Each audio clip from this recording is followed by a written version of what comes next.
ఇలాంటి వ్యాఖ్యలు చేస్తున్నారు జగన్మోహన్ రెడ్డి గారు. అంటే ఒక రెచ్చగొట్టే వ్యాఖ్యలు లేదా అబద్ధపు ప్రచారాలు, ఈ హడావుడి పరామర్శల పేరుతో హడావుడి, వీటన్నిటి మీద అంటే ఆయన చేస్తున్న అబద్ధ ప్రచారాలు అంటే శాంతి భద్రతలు క్షీణించాయంటూ కూడా వీటి మీద ప్రభుత్వం ఎలాంటి చర్యలు తీసుకునే అవకాశం ఏమైనా ఉందా? తీసుకోవాలి. ఎందుకంటే ఇందాక మనం అక్కస్ అనుకున్నాం, ఇది ఒక కుట్ర. ఏది ఇప్పుడు జరుగుతున్నదంతా కూడా 50 రోజులుగా జగన్మోహన్ రెడ్డి ఈ ప్రభుత్వాన్ని చికాకు పరిచే పనులు, ఈ ప్రభుత్వాన్ని కూలదోసే కుట్రలు. రాష్ట్రపతి పాలన అడుగుతున్నాడంటే ప్రజా తీర్పు ఇచ్చి 50 రోజులు కాలేదు, 2 నెలల్లో నువ్వు రాష్ట్రపతి పాలన అడిగే అంతగా ఇక్కడ రూల్ ఆఫ్ లా బ్రేక్ అయిందా? రాష్ట్రపతి పాలన ఎప్పుడు పెడతారు, ఏ సందర్భంలో పెడతారు అంటే ఏంటి? ఏదో రకంగా ముఖ్యమంత్రి, ఉప ముఖ్యమంత్రి వాళ్ళని కుదురుకోకుండా చేసే కుట్రలు అనమాట. ఇప్పుడు మనం చూసాం, మొదటి పర్యటన ముఖ్యమంత్రి ఢిల్లీ వెళ్ళారు, అక్కడ మోడీ, ఆ తర్వాత ప్రధానితో, నెక్స్ట్ అమిత్ షాతో, అక్కడ పీయూష్ గోయల్తో, హర్దీప్ సింగ్ పూరితో కలిశారు, నీతి ఆయోగ్ సీఈఓతో మాట్లాడారు. ఏం చేశారు? విభజన చట్టం మాకు ఒక ఆయిల్ రిఫైనరీ ఇవ్వాలి, బీపీసీఎల్ ఇవాళ రిఫైనరీ పెడుతోంది కాబట్టి మచిలీపట్నంలో పెట్టమని అడిగితే వల్లభనేని బాలశౌరి వాళ్ళని తీసుకొచ్చిన నేపథ్యంలో ఇక్కడికి వచ్చి కలిశారు సీఎంని. ఎక్కడ? అమరావతిలో. కృష్ణకుమార్ ఇవాళ వెళ్ళి మచిలీపట్నంలో పరిశీలించాడు. అంటే బీపీసీఎల్ ఇవాళ ఆయిల్ రిఫైనరీ ఇక్కడికి వస్తుందని రాకుండా చేసే కుట్ర. నిన్న జూమ్లో యూట్యూబ్ అకాడమీ అతనితో మాట్లాడారు, ఏపీ హెడ్ గూగుల్ అతనితో మాట్లాడారు ముఖ్యమంత్రి చంద్రబాబు. యూట్యూబ్ అకాడమీ పెడితే ఇక్కడికి ఇన్వెస్ట్మెంట్స్ వస్తాయనా, స్కిల్ డెవలప్మెంట్ జరుగుద్దనా? విన్ఫెస్ట్ ప్రతినిధులు వచ్చి కలిశారు, నాస్కామ్ ప్రతినిధులు వచ్చి కలిశారు. బ్రాండ్ ఇమేజ్ బిల్డప్ అవుతోంది. మళ్ళా ఆంధ్రప్రదేశ్కి చంద్రబాబు వల్ల, పవన్ కళ్యాణ్ వల్ల, లోకేష్ వల్ల మంచి పేరు వస్తుందని ఒక దుగ్ధ కుట్ర. భయమా? మరో కోణం ఏది? అతనిలో భయం కనపడుతుంది. ఏది? ఇప్పుడు ఇవన్నీ భయంతో చేస్తున్నావా ఈ వ్యాఖ్యలు? బెయిల్ రద్దవుద్దని భయమా? జైలుకి వెళ్లాల్సి వస్తుందని భయమా? ఇన్నాళ్ళు కాపాడిన గొడుగు ముఖ్యమంత్రి పదవి పోయేసరికి ఇన్ని రకాల భయాలా? అరే, మన ప్రసాద్ గారు చెప్పారు, ఏంటది? ఢిల్లీ జంతర్ మంతర్ ధర్నా. ఢిల్లీ జంతర్ మంతర్ ధర్నాలో నీ చుట్టూతో వాళ్ళని పెట్టుకుంటావా? అంటే భయంతోనా? అఖిలేష్ యాదవ్ రక్షిస్తాడనా, లేకపోతే సంజయ్ రౌత్ శివసేన రక్షిస్తుందనా, టీఎంసీ రక్షిస్తుందనా?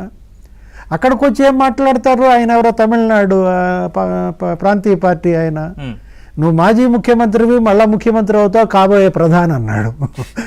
అది కాస్త నరేంద్ర మోడీ గారి ఇంటే. అంటే ఇతను అక్కడ ఇండియా కూటమి పక్షాలందరినీ తీసుకొచ్చి పెట్టుకుంటే బీజేపీని బెదిరిస్తున్నాడా, బ్లాక్మెయిల్ చేస్తున్నాడా? ఇప్పుడు ఒకవైపు ప్రదర్శనలాగా అటు అక్కసు, ఇటు కక్ష, భయం. ఎవరి మీద నీకు కక్ష? ఇప్పుడు జగన్మోహన్ రెడ్డి తెలుగుదేశం మీద కక్ష, జనసేన మీద కక్ష, చంద్రబాబు పైన, పవన్ కళ్యాణ్ మీద కక్ష పెట్టావా? అసలు రాష్ట్రం మీదే కక్ష కట్టాడా? జనం మీద కక్ష కట్టడం ఏంటండి? ఇప్పుడు ప్రసాద్ గారు ఏమన్నారు? ఓట్లేకి లేదని జనాన్ని తిడుతున్నాడు.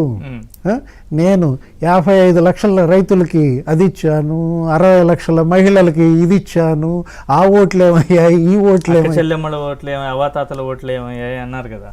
అంటే ఏంటి? ఓటర్లని ఇతను బ్లేమ్ చేస్తున్నాడా? జగన్మోహన్ రెడ్డి తన వైఫల్యాలకి, తన మీద పెరిగినటువంటి తీవ్ర వ్యతిరేకతకి ఎవరి మీద నెపం వేసి తప్పించుకుందామని చూస్తున్నాడు. మొన్న మనం చూసాం ఏమని, ఎలక్షన్ల ముందు కూడా ఇలాగే డ్రామా ఆడాడు. నా మీద వ్యతిరేకత లేదు, ఉన్న వ్యతిరేకత అంతా మీ మీద అని చెప్పి ఎమ్మెల్యేలందరినీ మార్చేశాడు. 90 మందిని ఎమ్మెల్యేలను మార్చేశాడు మీ మీద వ్యతిరేకత ఉందని. 42 మంది ఎమ్మెల్యేలకి టికెట్లు ఎగ్గొట్టాడు మీ మీద వ్యతిరేకత ఉందని. వ్యతిరేకత ఉన్నది ఎవరి మీద? జగన్మోహన్ రెడ్డి ప్రభుత్వం మీద. నీ మీద ఇంత వ్యతిరేకత ఉంటే అది వాళ్ళకంటగట్టి వాళ్ళని బలిపశువుల్ని చేసావే అంటే ఈ డ్రామాకి ఇంకా ఎప్పుడు ముగింపు? అతనికి కలిసి వచ్చిందనా? ఎందుకు ఇన్ని నాటకాలు, ఎందుకు ఇన్ని అబద్ధాలు? మీరు అబద్ధాలు అన్నారు. ఎలా? ఇప్పుడు 36 మంది హత్యలు అనేది అబద్ధమే కదా. అసెంబ్లీలో వాళ్ళు నిలదీశారు. నువ్వు వెళ్ళు అసెంబ్లీలో, ఇప్పుడు సాక్షి వాళ్ళ మీడియా ఉంది కదండి, ఈ ప్లేస్లో ఇవాళ ఇక్కడ హత్య జరిగింది, ఇతను బాధితుడు, కుటుంబం అని ఒక టేబుల్ వేసేసి ఇవ్వచ్చు కదా.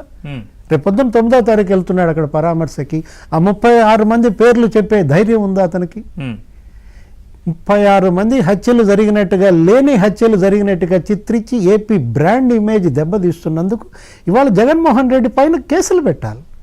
పైగా గవర్నర్ గారిని కూడా అంటున్నారు, చూసి చూడనట్లుగా వ్యవహరిస్తున్నారు గవర్నర్ గారు, ఒక జడ్జిగా పనిచేశారు ఆయన అంటూ కూడా గవర్నర్ గారిని కూడా అనే ప్రయత్నం చేస్తున్నారు. బ్లాక్ మెయిలింగా? ఎవరిని చూసినా బ్లాక్ మెయిలింగే కదా. ఈ బ్లాక్ మెయిలింగ్ ఏంటి? జగన్మోహన్ రెడ్డి ఇప్పుడు రాష్ట్రపతి పాలన ఎప్పుడు పెడతారు, ఎందుకు పెడతారు? చట్టబద్ధమైన పాలన ఇక్కడ జరగకపోతే పెడతారు. 50 రోజులకే నువ్వు రాష్ట్రపతి పాలన డిమాండ్ చేసావంటే 5 ఏళ్లలో ఎన్నిసార్లు రాష్ట్రపతి పాలన పెట్టి ఉండాల్సింది? ఇప్పుడు ఫైళ్లు తగలబెట్టారు ఇక్కడ మదనపల్లి సబ్ కలెక్టరేట్లో. ఫైళ్లు తగలబెట్టితే వెంటనే హెలికాప్టర్లో వెళ్ళారు. DGP intelligence chief Ravishankar Ayyannar, Dwaraka Tirumalarao హెలికాప్టర్లో ఎందుకు వెళ్తారంటాడు. అసలు అంటే ఏంటి? వాళ్ళు హెలికాప్టర్లో అక్కడికి రావటం, అక్కడ ఎంక్వైరీ చేయటం నీకు ఇష్టం లేదా? నీకు నచ్చలేదా? నీ ఫైళ్ళు తగలబడ్డాయా? ఇతను మాట్లాడేటటువంటి మిస్టేక్స్, ఆ బ్లండర్స్ ఏ విధంగా చూడాలా? సిసోడియా అక్కడ 2 రోజులు మకాం వేశాడు. 3000 మంది వెల్లువెత్తారంట. మా భూమి వాడు కబ్జా చేశాడు, మా భూమి ఆక్రమించాడు.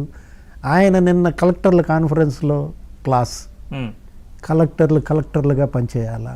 ప్రభుత్వ పాలకుడు అంటే కలెక్టర్, ప్రభుత్వ పాలకుడు అంటే సూపరింటెండెంట్ ఆఫ్ పోలీస్, ఎస్పీ.